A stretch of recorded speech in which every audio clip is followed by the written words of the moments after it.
तो राधे राधे दोस्तों, कैसे हैं आप सब। मैं सोनू वे टू स्काई परिवार में आप सभी का स्वागत करता हूं।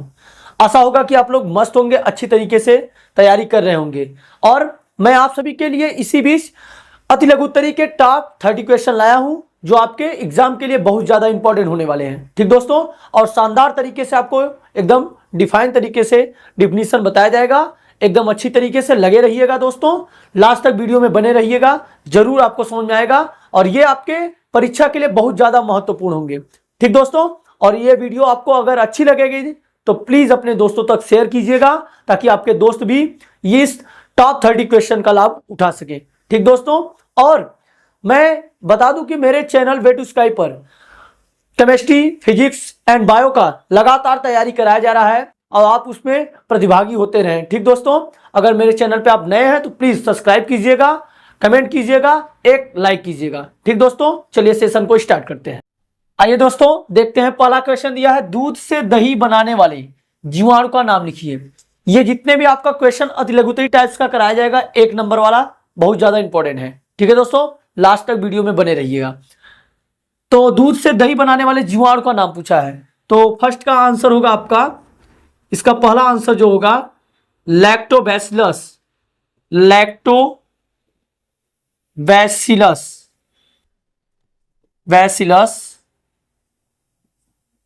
नामक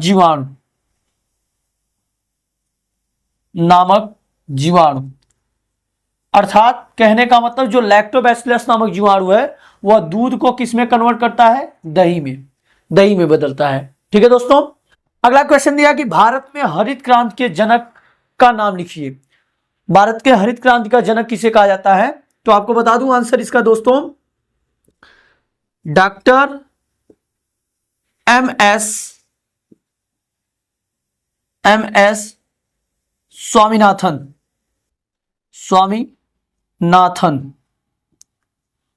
डॉक्टर एम एस स्वामीनाथन जो है वो भारत में हरित क्रांति के जनक के नाम से जाने जाते हैं। ठीक है दोस्तों, ये तीसरा नंबर क्वेश्चन दिया है दोस्तों, मार्गन ने अपने प्रयोग हेतु किस मक्खी का चयन किया था। तो आपको मैं बता दूं दोस्तों, इसका जो आंसर होगा आपका फल मक्खी। इन्होंने फल मक्खी का चयन किया था। इसका जो वैज्ञानिक नाम है ड्रोसोफिला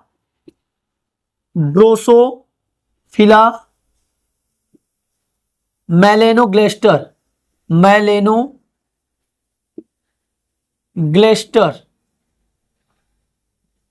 ठीक है दोस्तों, इसका जो वैज्ञानिक नाम होगा ड्रोसोफिला मेलेनोग्लेस्टर। इन्होंने फल मक्खी का चयन किया था। ठीक है, चलिए इसको मिटाते हैं और क्वेश्चन आपको बताते हैं। अगर स्क्रीनशॉट लेना हो तो ले लीजिए, ले चुके दोस्तों। ठीक है, चलिए दोस्तों यहां पे अगला क्वेश्चन दिया है, 2 आभासी फलों के नाम लिखिए। चौथा नंबर क्वेश्चन दिया है कि 2 आभासी फलों के नाम लिखिए। मोस्ट इंपॉर्टेंट क्वेश्चन है दोस्तों। तो आपको मैं बता दूं, पहला जो आभासी फल है नाशपाती। ठीक है दोस्तों, दूसरा है आपका सेब। ये दोनों कैसे हैं, 2 आभासी फल हैं। ठीक दोस्तों, अगला जो है क्वेश्चन 5वां नंबर, एक प्रारूपी पुंकेसर के विभिन्न भागों के नाम लिखिए।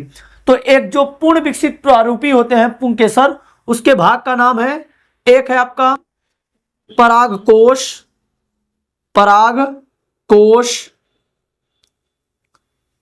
दूसरा है योज और तीसरा है इसमें तंतु। यही तीनों क्या होते हैं, एक प्रारूपी पुंकेसर में पाए जाते हैं। ठीक है दोस्तों, इसका हम फिगर बता के आपको समझा देते हैं। ये हो गया आपका, ठीक दोस्तों, ये हो गया आपका प्रारूपी पुंकेसर। ये जो भाग हैं 2 भागों में बटे हैं। ये परागकोश होता है आपका, ये हो गया आपका परागकोश, और ये है जो भाग जहां से जुड़ा है इसको योज कहते हैं। और या ये वाला जो भाग होता है इसका जो नाम है तंतु है। ठीक दोस्तों, फिगर दिख रहा होगा आपको अच्छी तरीके से, और इसका नाम भी मैंने बता दिया। कभी कभी ऐसे पूछ लेता है कि एक प्रारूपी पुंकेसर का सचित्र वर्णन कीजिए, तो आप चित्र बना के ऐसे वर्णन कर सकते हैं। ठीक दोस्तों, अगला क्वेश्चन दिया कि मानव में निषेचन कहां होता है। पूछ रहा है कि निषेचन किस भाग में होता है। ये अति लघुत्तरीय टाइप क्वेश्चन है, आराम से चलिए देखिए दोस्तों, इसका नाम क्या है, फैलोपियन या फैलोपियन फैलोपियन फैलोपियन नलिका।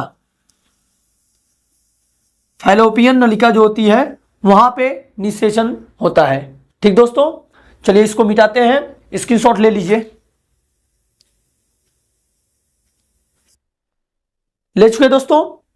चलिए दोस्तों देखिए, अगला क्वेश्चन दिया है कि लीडिंग कोशिकाओं से स्रावित हार्मोन का नाम लिखिए। तो मैं बता दूं दोस्तों, ये जो लीडिंग कोशिका होती है वहां से जो स्रावित हार्मोन होती है वो होता है आपका टेस्टोस्टेरॉन।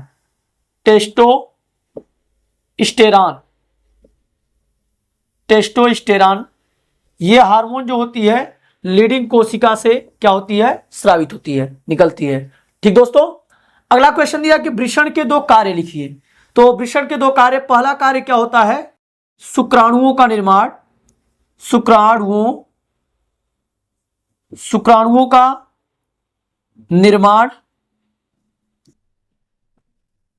निर्माण। और दूसरा कार्य इसका है दोस्तों टेस्टोस्टेरॉन का स्रावण। टेस्टोस्टेरॉन का श्रावण। ठीक दोस्तों, इसके 2 कार्य होते हैं, 2 कार्य पूछा था, 2 कार्य मैंने आपको बता दिया।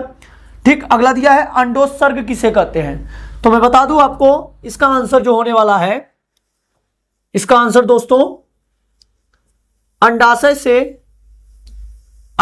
से अंडाणु के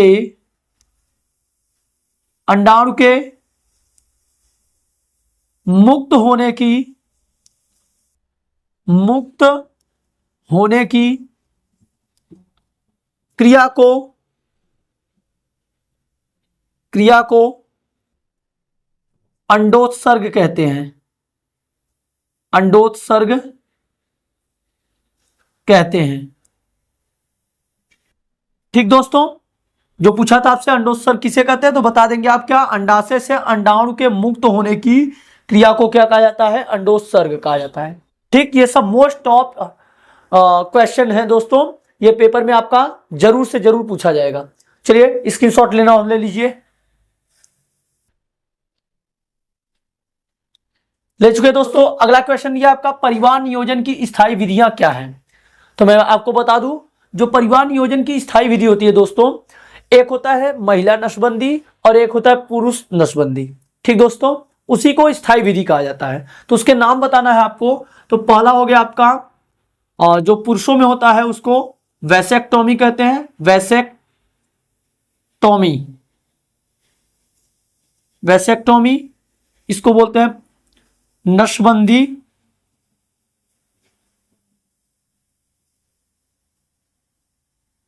और जो महिलाओं में होता है ट्यूबेक्टोमी।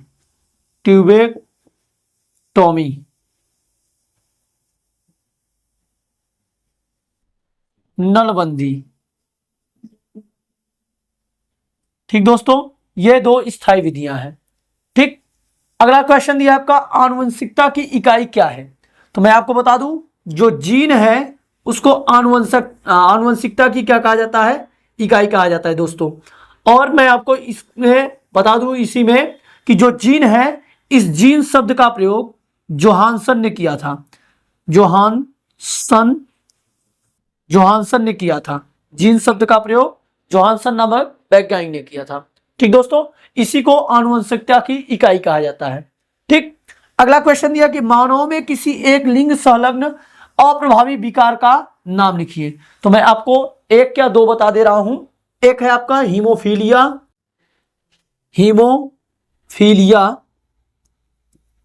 हीमोफीलिया और एक है सिकल सेल एनीमिया रोग। Sickle cell anaemia. ठीक दोस्तों, ये जो आपका हीमोफीलिया रोग है, इसमें जो रोगी है जिसको इस रोग से ग्रसित होता है, जो ये हीमोफीलिया रोग, ये स्थानांतरित होने वाले रोग हैं और इसमें रोगी को चोट लग जाने पर रक्त रुकता नहीं, अर्थात ब्लड का थक्का नहीं बनता है। ठीक है। और सिकल सेल एनीमिया रोग में क्या होता है, जो आरबीसी होती है वो टूटकर हंसियाकार संरचना के रूप में परिवर्तित हो जाती है। ठीक दोस्तों, चलिए ठीक है, इसका स्क्रीनशॉट लेना हो ले लीजिए।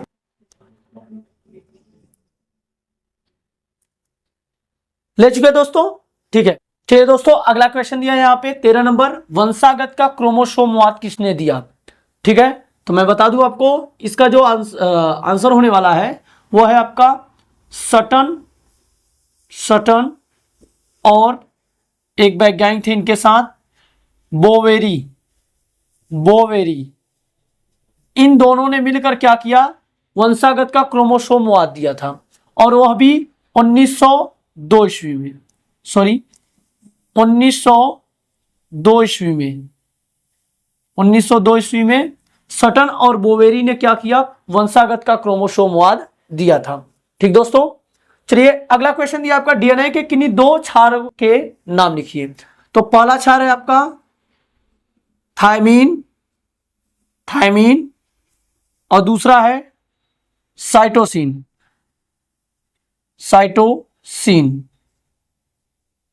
ठीक दोस्तों, ठीक है। अगला क्वेश्चन दिया है, फ्रेडरिक ग्रिफिथ ने किस जीवाणु का उपयोग अपने शोध में किया था, इस जीवाणु द्वारा जनित रोग का नाम भी लिखिए। ठीक दोस्तों, चलिए आसानी से आपको समझ में आएगा, ध्यान से देखिए, लगे रहिएगा वीडियो में लास्ट तक। इसका जो आंसर होने वाला है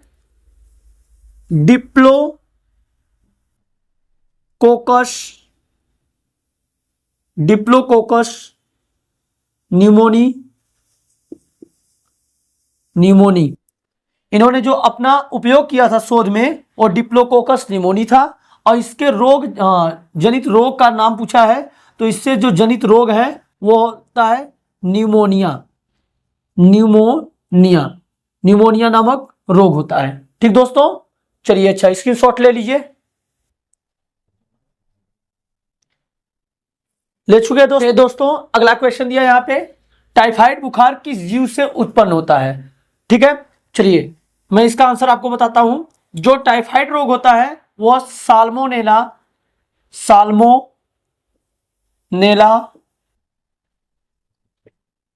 टाइफी नामक जीवाणु के द्वारा होता है,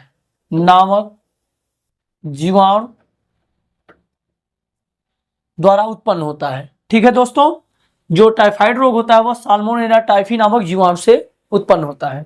ठीक, अगला क्वेश्चन दिया 17 नंबर, मानव पर पाए जाने वाले किसी एक बाह्य परजीवी का नाम लिखिए, अर्थात उसके ऊपर रहकर अपना जीवन यापन करे। ठीक है, तो इसका आंसर जो होने वाला है जू है वो क्या होता है, मानव के ऊपर अपना निर्भर रहता है अपने भोजन के लिए।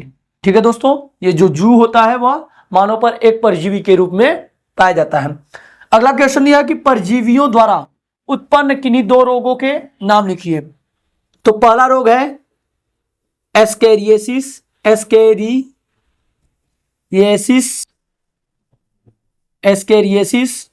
और दूसरा रोग है मलेरिया। ये दो रोग ऐसे हैं जो परजीवी के द्वारा उत्पन्न होने वाले रोग हैं। ठीक है दोस्तों, समझ में आपको अच्छी तरीके से। ठीक है, स्क्रीनशॉट ले लीजिए।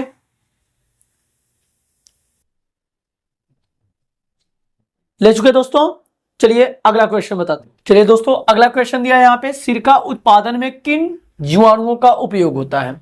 तो सिरका उत्पादन में कौन से जीवाणु का उपयोग किया जाता है, आपको मैं आंसर बताता हूं। इसका दिया है यहाँ पे, तो मैं आपको बता रहा हूं, जो है एसिटोबैक्टर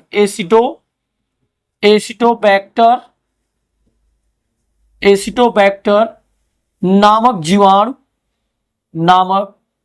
जीवाणु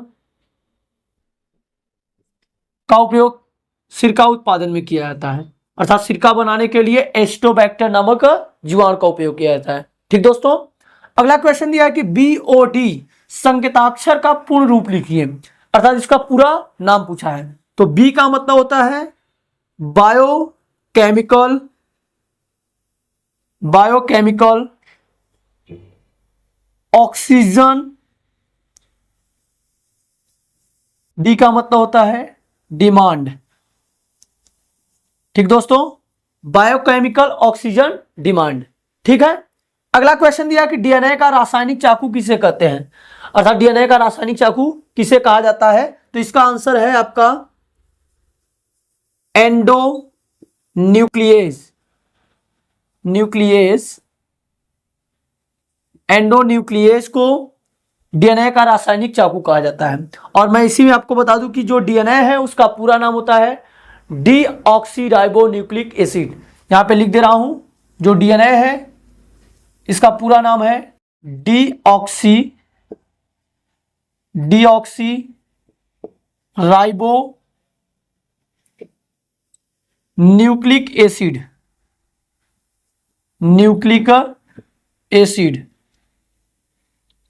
और आरएनए का पूरा नाम राइबोन्यूक्लिक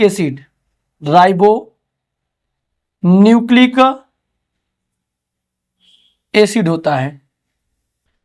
ठीक दोस्तों, कभी कभी ऐसे पूछ लेता है कि डीएनए और आरएनए में एक अंतर बताइए, तो आप क्या लिखेंगे कि डीएनए में डीऑक्सीराइबोस शर्करा पाया जाता है, जबकि आरएनए में राइबोस शर्करा पाया जाता है। ठीक दोस्तों, इसमें आपका एक नंबर में आपका अंतर भी हो गया, ये भी कभी कभी एक नंबर वाले में पूछ लेता है। अच्छा, स्क्रीनशॉट लेना हो ले लीजिए। ले चुके दोस्तों, ठीक है। चलिए दोस्तों, अगला क्वेश्चन दिया है यहाँ पे 22 नंबर, किसी एक पारजीवी जंतु का नाम लिखिए।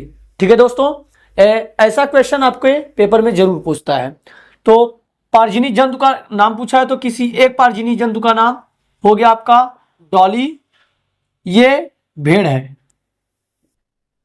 तो आप भेड़ भी लिख सकते हैं। ठीक दोस्तों, तो एक पारजीवी जंतु क्या हो गया, डॉली, जिसका नाम भेड़ है। ठीक दोस्तों, अगला क्वेश्चन दिया है पीसीआर संकेताक्षर का पूरा नाम लिखिए। तो पीसीआर का होता है पॉलीमरेज चेन रिएक्शन, या इसको कह सकते हैं हिंदी में पॉलीमरेज श्रृंखला अभिक्रिया।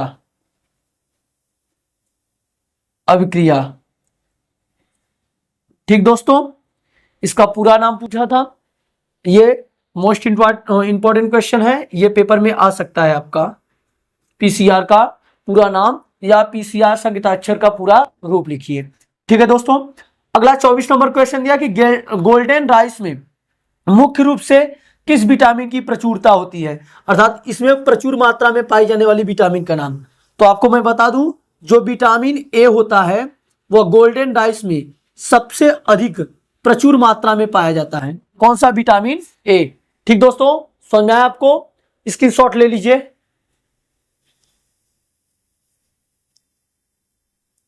ले चुके दोस्तों, ठीक है, मिटाते हैं और क्वेश्चन आपको बताते हैं। चलिए दोस्तों, अगला क्वेश्चन दिया यहाँ पे 25 नंबर, पाई तंत्र के किसी एक अपघटन का नाम लिखिए।